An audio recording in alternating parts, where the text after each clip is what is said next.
Hello everyone. This is part 3 about the signs that can show you from your childhood to your adulthood that you're called or is choosing spiritualists to serve the gods, the goddesses, and humanity without you going to a spiritualist for spiritual consultation. Some things that will be happening to your life will show you. So if you haven't seen part 1 of this video and part 2, go through my video, you see part 1 and part 2, so that you'll be able to understand this part 3 much better. This part 3 is going to be last one. Hopefully I can be able to say much more here, okay? So in the part 2, I talked about how my spirit restored my traditional father's wealth just by me going to sweep his room and rearranging the clothes in his room, playing with the toys there. To tell you that spirit will work, even without you giving them sacrifices. Because some people will say, if you don't energize your spirit, they will not have strength to fight. Yes, there's some spirit that will not have strength to fight. It depends on the spirit that comes with that individual. If those spirits are supreme spirits, imagine going to Mother Earth. Do you think Mother Earth function with people's sacrifices? Hasn't Mother Earth been functioning for many years without anyone's help? That is just an example. There are some spirits that they don't need anything for you. Anything you're giving is just a... So anyway, that was how my spirit restored my traditional father's wealth. Until he died, almost in his 80s, the guy was never poor again. He became so wealthy. For someone to be made a king and is not in a bloodline, that he are really seen wealth. Yeah. So my spirits are very good in giving people's wealth when they have something doing. So after that one had passed, then there was a time that I went to stay with my auntie that was married to a Muslim guy. I stayed with that auntie, yeah.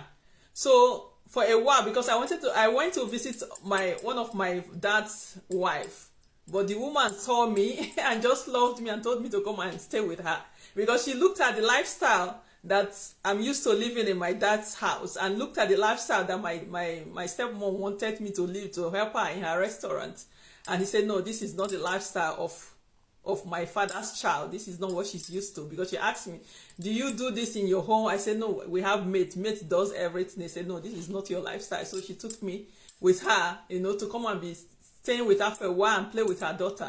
So while I was in that house, because of how nice they treated me, because she kissed me there, and sometimes she take me to my stepmom's homes. That's how they were doing it for a while.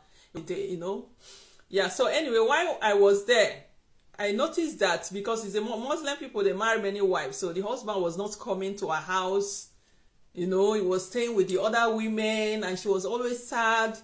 And the contract that the husband was also a contract. There was a contract that was held by the company where they were, the man used to work with. The contract was held for over like 6 years. They refused to issue this contract for him, that he keep applying, reapplying. They were not giving him the contract. Once I was in that house, the contract was released. Because the man was so nice to me, as if I was also his child. The contract was released. The man started spending more time in that house, And there was a time I had a dream. I told the man that don't travel, because he wanted to fly to another country for business trip. I told him don't travel because I dreamt that you're going to have an accident. And the man just went back into his room, took his coat off, and didn't travel. And the next day he heard that his colleagues, they all had an accident. And from then he always come and told me that if you dream anything, tell me. And the guy was spending more time in that family's house. Manifestation, his contract was released. He was so happy. The family was reunited again, and protection from evil that was coming.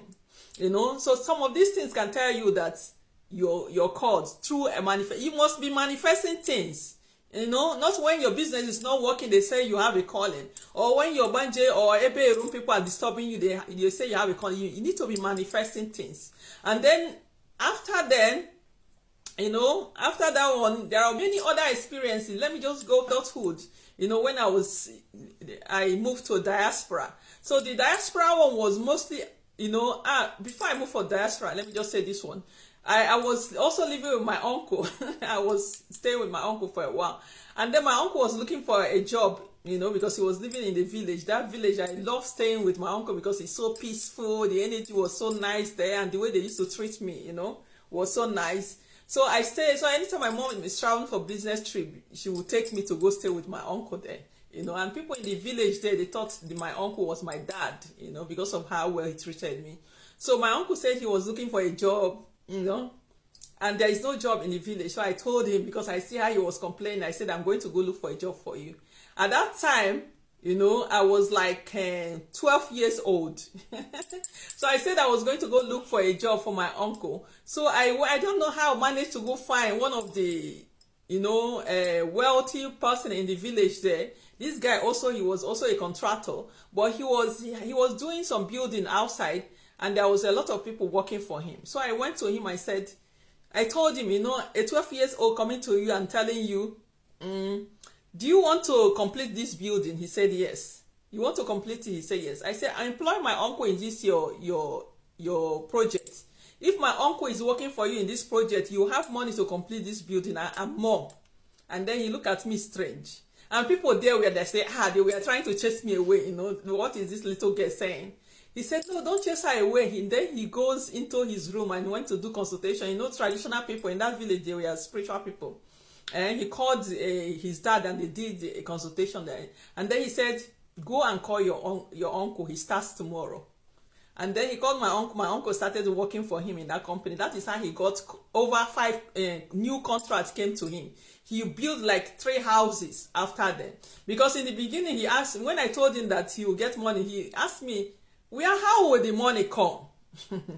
I told him, don't worry how the money come. Just as long as my uncle is working in this your project, money will continue to come. And then he did it, and money continued to come for him. His second wife was barren for 8 years.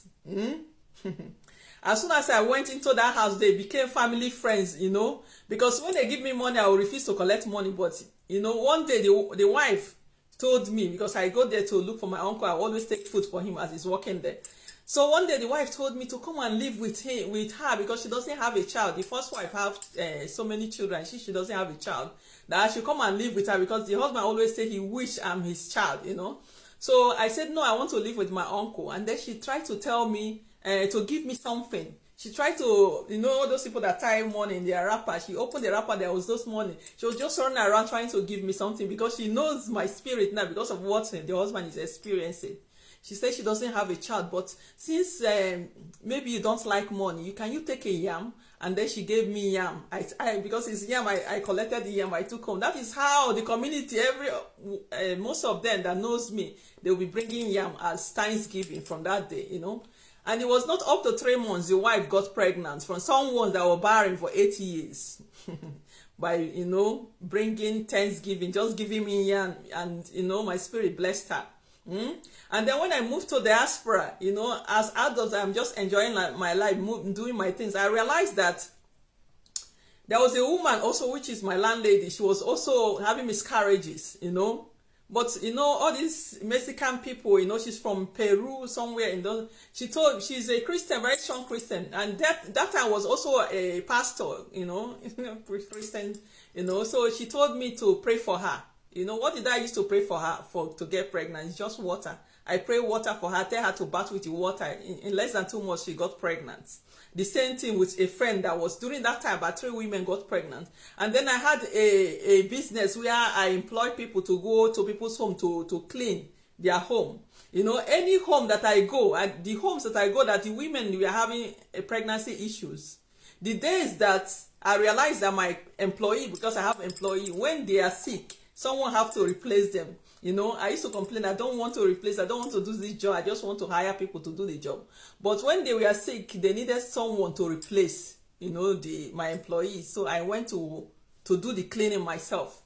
1 week of doing the cleaning for those people from Poland, what happened? They got pregnant. About 3 people got pregnant. My employee that used to help me, because of how devoted she was to, she got pregnant. So these are some things, that to show that someone has spiritual call.